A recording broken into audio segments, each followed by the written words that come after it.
Putin está provocando a OTAN. Depois de um 2025 em que a Rússia intensificou sua estratégia híbrida em toda a Europa Ocidental, Putin acabou de ultrapassar um limite importante. A Rússia mirou em um porta-aviões francês em uma demonstração ousada de desprezo. Mas o que aconteceu em seguida humilhou Moscou. A Rússia foi pega no flagra, e todos os olhos estão voltados para o Kremlin enquanto tenta se esquivar de assumir a responsabilidade por um ataque fracassado que foi por água abaixo. Em 26 de fevereiro, um drone partiu de um navio russo enquanto a embarcação se aproximava de um alvo específico no porto de Malmö, Suécia. O alvo era o porta-aviões Charles de Gaulle da França, atualmente na Suécia, em uma operação da OTAN que discutiremos depois. O drone da Rússia seguiu em direção ao porta-aviões, forçando a OTAN a agir rapidamente para desativá-lo, antes que chegasse ao destino. De acordo com a United 44 Media, o navio russo em questão era uma embarcação chamada Zygovsky, que faz parte da frota do Báltico da Rússia, e vinha manobrando pelo Mar Báltico nas proximidades do porto de Malmö há algum tempo. A Suécia vinha monitorando Zygovsky e enviou um de seus navios patrulha da classe Tapa, o HSWMS RAP, para observar a embarcação enquanto ela navegava pelas águas do Báltico. A Suécia já esperava. Putin pensou que seu navio espião estava sendo esperto. No entanto, o que acabou acontecendo foi que a Suécia assistiu ao lançamento do drone pela Rússia, não deixando dúvidas sobre quem foi o responsável pelo ataque ao Charles de Gaulle, e isso encurralou a Rússia. Putin não pode negar que a Rússia fez o ataque, mas vai tentar.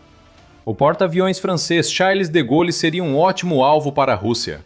Por isso, Putin ordenou o ataque de drones fracassado e humilhante da Rússia. A Rússia provavelmente inveja a França por ter um porta-aviões que transporta até 40 aeronaves. Especialmente depois que a Rússia foi forçada a tirar de serviço seu único porta-aviões, em 2025, após literalmente décadas de fracassos, o que acabou transformando o porta-aviões em um verdadeiro elefante branco. A Rússia quis enviar uma mensagem com esse ataque e acreditou que foi entendida. Explicaremos isso mais adiante no vídeo. É uma mensagem marcada pelo fracasso russo em esconder seus rastros. A Rússia foi flagrada desde o início, e a resposta da Suécia só aumentou a humilhação de Putin e seus aliados. Segundo o Telegraph, militares suecos interceptaram o drone russo muito antes de ele chegar perto do Charles de Gaulle. O drone foi interceptado a 10 km da costa por uma operação de bloqueio eletrônico, não por caças suecos ou da OTAN, forçando-o a recuar. O destino do drone é incerto. Pode ter sido forçado a voltar para Zygolevsk em desgraça ou caído na água, longe de Malmö. De qualquer forma, o que vemos aqui é uma tentativa da Rússia de lançar um ataque ou realizar vigilância contra um porta-aviões francês, tentativa que já fracassou antes mesmo de realmente decolar. A BBC noticia o ataque fracassado da Rússia e destacou que várias figuras importantes classificaram a incursão do drone russo como uma provocação ridícula. Essas foram as palavras do ministro das Relações Exteriores francês, Jean-Noël Barrot, que estava no Charles de Gaulle durante o ataque. Se realmente houver origem russa nesse incidente, só concluiria que é uma provocação ridícula, disse Barrot. O primeiro-ministro da Suécia, Ulf Kristersson, presente no porta-aviões francês, afirmou que o incidente foi grave, mas não inesperado, e que mesmo sem flagrante, todos saberiam que a Rússia estava por trás do ataque. É um comportamento russo que já vimos em outros contextos, disse Kristersson. Desta vez, uma ação russa fracassou totalmente. Embora esteja claro que a Rússia, ao mirar no Charles de Gaulle, pretendia enviar algum tipo de sinal estratégico, o fato de seu drone ter conseguido viajar apenas cerca de 1 milha antes de ser completamente neutralizado mostra que a mais recente tática híbrida da Rússia foi exagerada. Isso mostra que a OTAN está pronta para as ações recentes da Rússia, e que a Suécia, pelo menos, tem o equipamento eletrônico necessário para deter rapidamente drones russos. O Charles de Gaulle não foi afetado. A Suécia interceptou o drone russo com tanto sucesso que ninguém a bordo teria notado, caso o próprio país não divulgasse o ocorrido. Sobre a Rússia, lembra quando dissemos que o Kremlin não poderia evitar assumir a responsabilidade pelo que fez? Pois é, fomos ingênuos, porque é exatamente isso que a Rússia está tentando fazer. Segundo reportagem de 27 de fevereiro do Moscow Times, o Kremlin negou as acusações suecas de que a Rússia lançou um drone contra o Charles de Gaulle. O porta-voz favorito de Putin, Dmitry Peskov, classificou as alegações à Suécia como uma declaração bastante absurda quando questionado sobre o ocorrido, e chegou a afirmar que a Rússia não tem informações sobre o incidente com o drone. Claro que não, Dmitry. Por que a Rússia comentaria um ataque tão ousado, presenciado pela tripulação de um barco patrulha sueco, ao ver o drone russo ser lançado de um navio russo?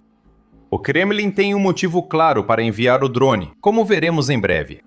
Quanto à Suécia, embora esteja claramente apontando o dedo para a Rússia, ainda está lidando com esse incidente de forma metódica.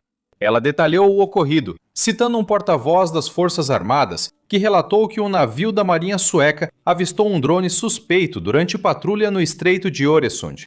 As Forças Armadas adotaram contramedidas para neutralizar o drone suspeito. O contato com o drone foi perdido logo depois. Esta é uma mensagem direta e objetiva enviada à Rússia, que basicamente diz a Putin que ele tentou e falhou com suas táticas de intimidação. E agora que o ataque ao Charles de Gaulle foi concluído, a Suécia anunciou o início de uma investigação sobre todo o incidente sob sua Tiltredusvedordningen, que é a lei sueca que regula o acesso de navios estrangeiros às águas do país. A Suécia deixou claro como vai lidar com a Rússia.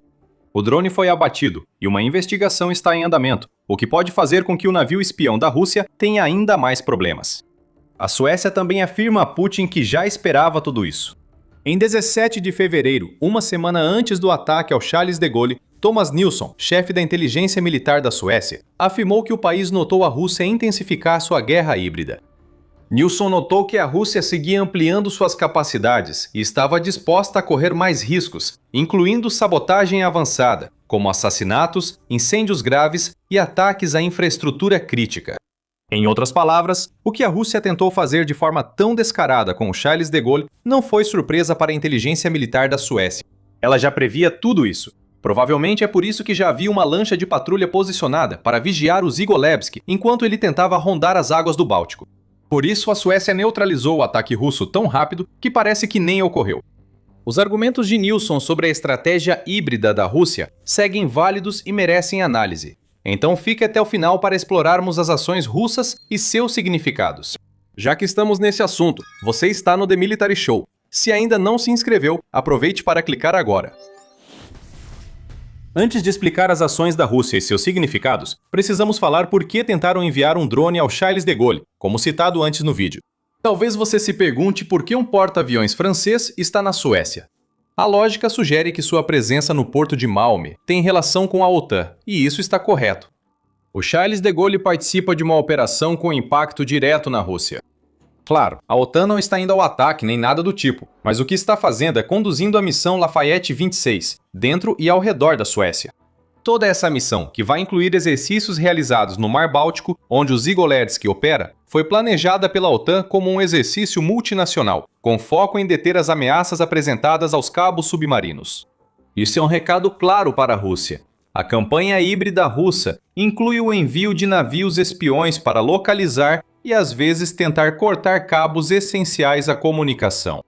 Em dezembro de 2024, a Finlândia apreendeu uma embarcação russa durante a investigação de um corte de cabos, problema que evidencia a importância da missão Lafayette 26.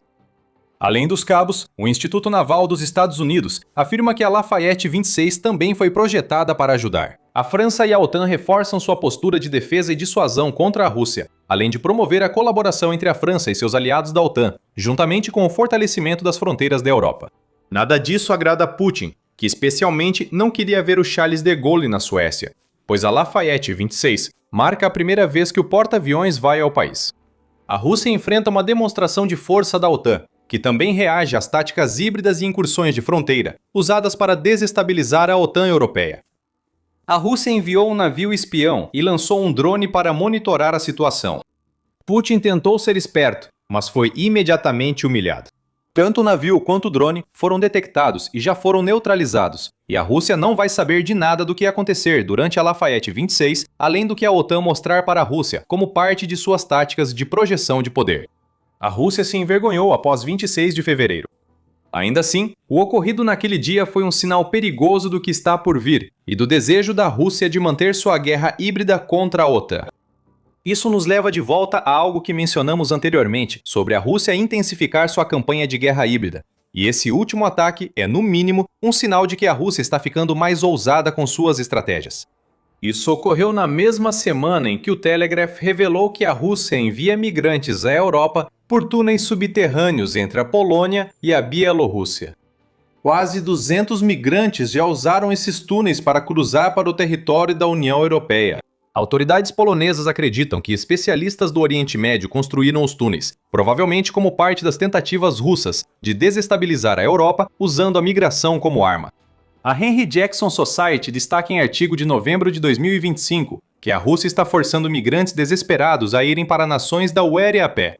E quando essas nações se recusam a receber o crescente número de migrantes, o Kremlin ataca esses países por serem intolerantes às necessidades dos outros.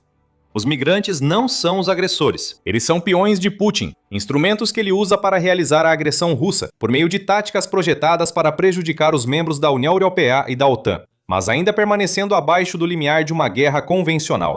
Típica jogada da propaganda russa. Isso, junto ao ataque ao Charles de Gaulle, mostra como a estratégia de guerra híbrida da Rússia se diversificou. Segundo matéria de 20 de fevereiro do The Record, a inteligência holandesa ressaltou como a Rússia tem intensificado sua guerra híbrida. Além de drones e migrantes, a Rússia utiliza intensos ataques cibernéticos, desinformação, espionagem, sabotagem e influência política oculta para desestabilizar países que Putin considera ameaça à visão russa de Europa. Isso, para todos os efeitos, se pareceria com o que era quando a União Soviética estava em seu auge. Segundo o relatório, desde 2023, esse tipo de atividade aumentou acentuadamente na Europa. A Rússia tenta apresentar suas ações como luta contra o que, segundo a inteligência holandesa, chama de Ocidente decadente, enquanto se mostra preocupada apenas com sua sobrevivência. Está aí. É conhecido que nações tentando sobreviver iniciam guerras brutais de anos contra outros países. Isso é instinto de sobrevivência.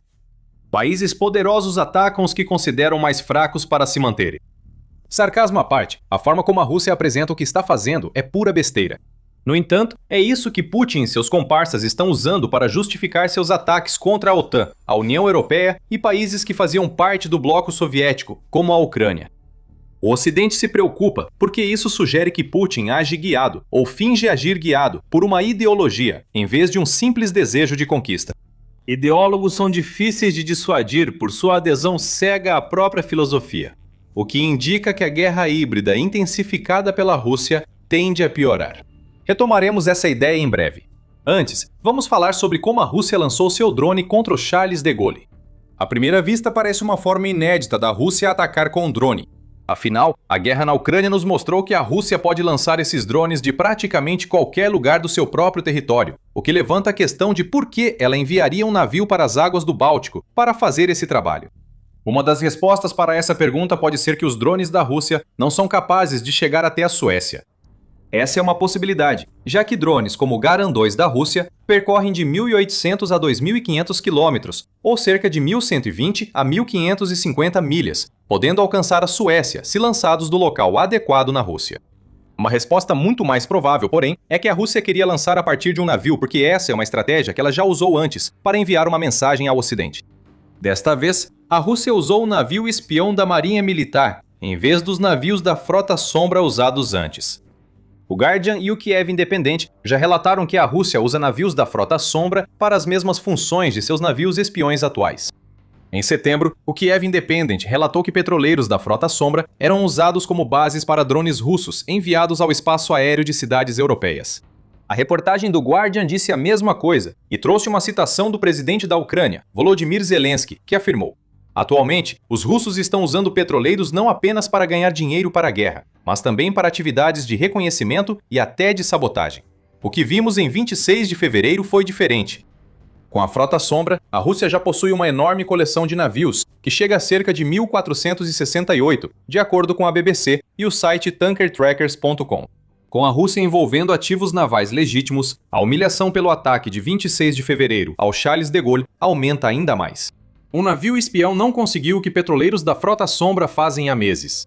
Ainda assim, mesmo com esse fracasso, o fato de a Rússia ter usado um navio de guerra em vez de uma embarcação civil nesse último ataque demonstra que as coisas realmente só vão piorar na guerra híbrida que a Rússia está travando.